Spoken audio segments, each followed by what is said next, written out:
There is something else that's kind of important that happened from XDefiant, and it says, important message, XDefiant is sunsetting. Thank you for your incredible support and dedication to XDefiant. We regret to inform you that we are initiating the sunset process starting today, December 3rd, 2024. As a result, new downloads, player registrations, and purchases will no longer be available. Season 3 will still launch, the servers will remain active, and the game will be fully playable until June 3rd of 2025. For those who purchased the Ultimate Founders Pack, you will receive a full refund. Players who made any purchases within the last 30 days will also be fully refunded. Please note that the processing of these refunds takes up to 8 weeks. For more details on refunds, please visit xdefiant.com. Below is a personal message from our executive producer, Mark Rubin. Oh, Rubin, thank you for taking part in our journey. I actually have his tweets pulled up too, but before this though, this is actually so sad.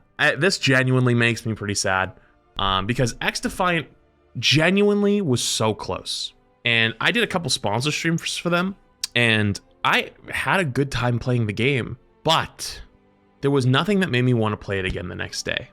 And I chalked it up to just not being an arena shooter and guy anymore, right? Like I don't play COD no more. Like I've kind of, you know what I mean? Like COD's cool. I just kind of like outgrown it now, you know? Like I like things that are a little bit more in depth, or I like story games these days, you know? And you know what's funny? You said that the no matchmaking approach doesn't work anymore. I actually agree with you. I was kind of shitting on people in XDefiant. I didn't play the game that much. Like I had like 1 or 2 games where I had like demons in my lobbies and I was like, wow, those guys are on a different level. But like I just came in and was just rolling every game. People don't like to get rolled every game. I know people say like bad, like the matchmaking is good or bad. And I've even in the past said that I wish that like Quick Play and Overwatch didn't have matchmaking or had less strict matchmaking. I still stand by it should have less strict matchmaking. But, you know, as the time has gone on and I've learned more about it and like I've either read stuff from developers or read reports about it, I genuinely think that I was wrong with that. And I think that matchmaking and skill-based matchmaking is actually very important. Advocating for SBMM, you would carefully anger all the COD residents. No, but like genuinely though, it's what gets people to keep playing the game. Like it's always so easy to listen to the loud minority of players, right? It is. It's easy.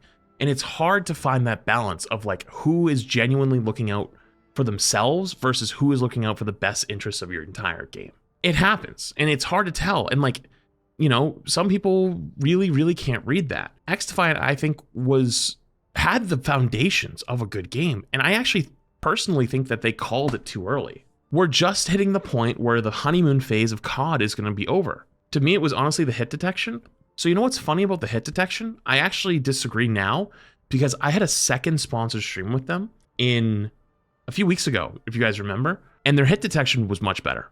It was good. It genuinely had improved a lot. And you know what was really sad? I don't normally talk about this type of stuff, but sometimes after you do sponsors like that, they ask for feedback on the game, right? They ask for like, hey, like, what'd you think? Like, did you have fun? Like, is there anything anything that stuck out to you? You know, XDefiant asked me for some feedback and I didn't have anything good. I was like, I really don't have anything good to say. Like I had fun, but like, I don't have anything helpful. Like I probably wouldn't want to pick it up and play it in my free time. But like, I also chalked that up to just not being an arena shooter. And I was like, hey, listen, like I had a good time. Like if you asked me to play the game again, I'd do it. Like in my own free time, would I go play XDefiant? Probably not. But then again, I don't play COD either. So that's why I was like, okay, that's fine. But this is really sad because this was the first competition that the COD franchise had in years. And giving up on it so soon is tragic because having competition is how you have innovation. But you're right. Yeah, there was no wow factor. There really wasn't a wow factor for me either. I don't know if there was just like was nothing to grind for or what, but I remember early on, it just felt like kind of restrictive not having many of the guns, which, you know, COD does, understandable. But it was like, I was like, what's my end goal here? Like, what am I doing, right? Like, what am I competing for? Like, if I'm the best player in the lobby 4 or 5 straight games in a row, then what, you know? Like if I get most kills in multiple games in a row, then I get bored. Like shit stomping everyone every game isn't that fun. And it's like, well, I'm grinding 95 games to get a compensator on my gun, right? And so like it's fun for a few hours, but then you don't know what to do after, right? And I do think they genuinely could have brought it forward and could have made it better. And so it's sad to see them giving up on this. And it's even worse, right? I'm going to read this really quick. This is from their CEO, I believe, or their executive producer. But dude, just a few months ago, in October. They said, to be crystal clear, there is no plans to shut down after Season 4. I've literally been in meetings as of the last 2 weeks to discuss our Year 2 plans, but which of right now are super focused on providing the technical experience, which includes netcode, and adding more content for Season 3 and 4. We've done very little marketing, so yes, our numbers are down, but that is just to give the team the time to get the game in a better place before we do bigger spends on marketing, to bring new players to the game, and to bring back players that have left. And I actually don't even think he's lying here. I don't even think so. I think you genuinely believe that, because don't forget, chat, remind my small brain, who owns XDefiant? Ubisoft. Who's been in big trouble recently with a lot of games and a lot of things? Ubisoft. I do think that in some world, he was promised marketing's budget, and that was probably told, hey, listen, here's how it's gonna go. Fix the problems with the game that people don't like. Once you fix them, let us know, and we'll put in the marketing budget. We'll come in. Like, Ubisoft is probably like, we're ready to go. But you know what, though? Ubisoft's stock price is really fucking down. Ubisoft kind of has been tanking recently. Here's your Ubisoft stock price in the last few months. It has actually made a bit of a comeback since October. It has made a bit of a comeback, but it's not looking great, especially in Q4. And I think there's a real possibility that he believed, and that the XDefiant team believed, that they could fix the problems with the game and then really come back in with more content, more marketing, and really come back after the COD cycle was over. And I think Ubisoft gave up on them and pulled the plug, and it's really sad. So I want to read it directly from him. I know there's also on the XDefiant tweet, but I'm unfortunately here to announce that XDefiant will be shutting down. This was last night, by the way. Starting today, December 3rd. Okay, we already read this part. A few years ago, Ubisoft and the SF dev team embarked on a bold adventure to develop a new arcade shooter called XDefiant. It was from the start an incredible challenge. Not only were we trying to shake up the genre by removing skill-based matchmaking, SBMM, while bringing back more old-school arcade shooter experience, but we were also diving into the high-risk, high-reward realm of free-to-play. And for that, I want to applaud not only the dev team, but also Ubisoft leadership for taking that chance. Free-to-play in particular is a long journey. Many free-to-play games take a long time to find their footing and become profitable. It's a long journey that Ubisoft and the teams working on the game were prepared for until very recently. But unfortunately, the journey has come to sorry, I'm losing my ability to read.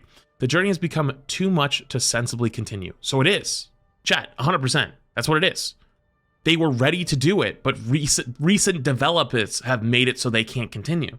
Ubisoft's other shit tanking is what just tanked XDefiant. XDefiant needed to get through the COD cycle. Once it got through the COD cycle, they would have had a chance. Not saying it would have happened. They would have had a chance, right?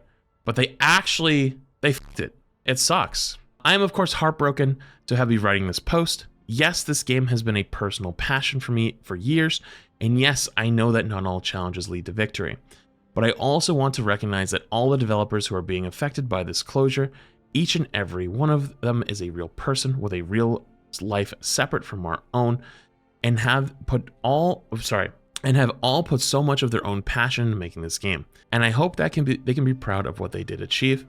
I know I will always be proud and grateful to have worked with such a great team, a team that really punched above its weight class. And what they achieved is truly remarkable. The early response from players when XDefiant launched was amazing. We broke internal records for the fastest game to surpass 5 million users, and in the end we had over 15 million players play our game. That is something to be extremely proud of, especially considering how tough this genre is. So thank you to all the developers who put their passion into making this game. If there's one thing I hope we can all take away from this experience, is the importance of open, honest communication between developers and players. This player-first mentality, along with respectful, non-toxic conversations between developers and players, has been one of the standout differences that made XDefiant so special. My very first post about XDefiant, this was the vision I wanted to champion, and I hope it leaves a positive mark on how the game industry treats its players and communities. To our players, thank you from the bottom of my heart. I want to express my deepest gratitude for the incredible community that has grown around XDefiant. Your passion, creativity, and dedication have inspired us every step of the way. With the utmost love and respect, Mark. Damn, dude. That sucks. So that means they're probably going all in on Siege. They're probably going all in on the next Assassin's Creed.